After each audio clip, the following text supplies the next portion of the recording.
Ушундай төрөлүп калды да. Жакшы эле төрөлдү эле биринчи кызымчы.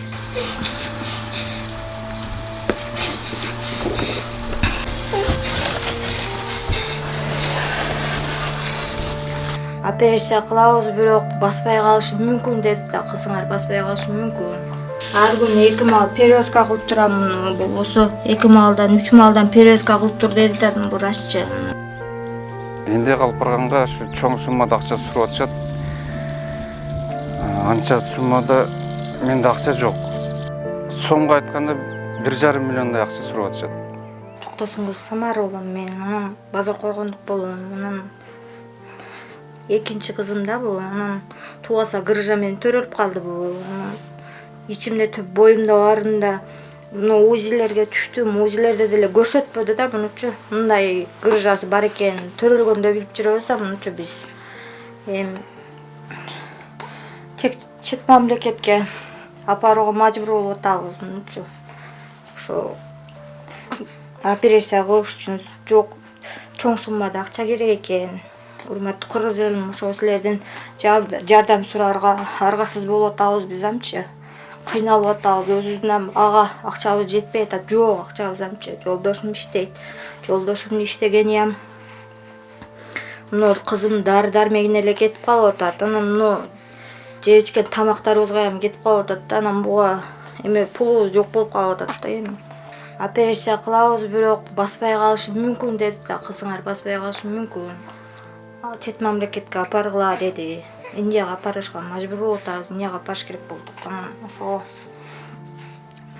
көп суммада акча керек эле, акчабыз жок болуп атат. Ошо аргасыз элден жардам сурарга мажбур болуп калдык биз амчы. Кыйналып атабыз өзүбүз амчы. 2 балам менен кыйналып атат, түнү-күнү ыйлап. Түнү менен ыйлап 1-2 саат эле уктайт да бул кыз. Кыйналып чыгам түнү менен. Чалкасынан жата албайт. Чалкасынан жата албайт да кызым. Мындай чалкасынан жатса аркасы жарылып кетсе бала чарчап калат деди да. Ошо жаткырбай 2 жан башынан жаткырганга мажбур болуп атабыз. Эми операциядан кийин кыргыз элим жардам берип калса, операциядан кийин чалкасынан жаткырып жакшы болуп калса эме кылып калабыз. Кудайым кыргыз элим жардам берип калса болду эле.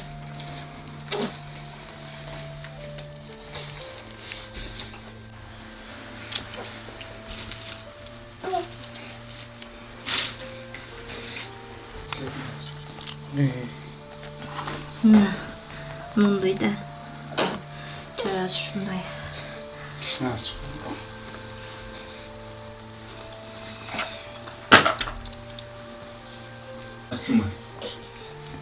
Жок, тартылды.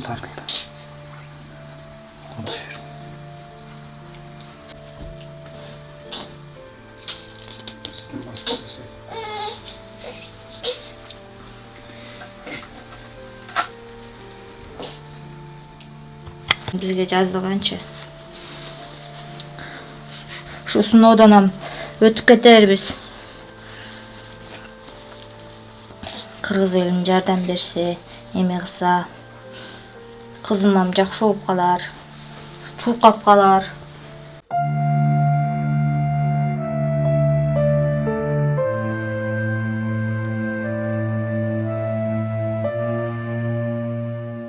Менин атым Нурмамбетов Элдер. 38 жаштамын. Ушу Жалал Абад областында квартирант болуп жашайбыз. Ушу Жалал Абад областында иштейм.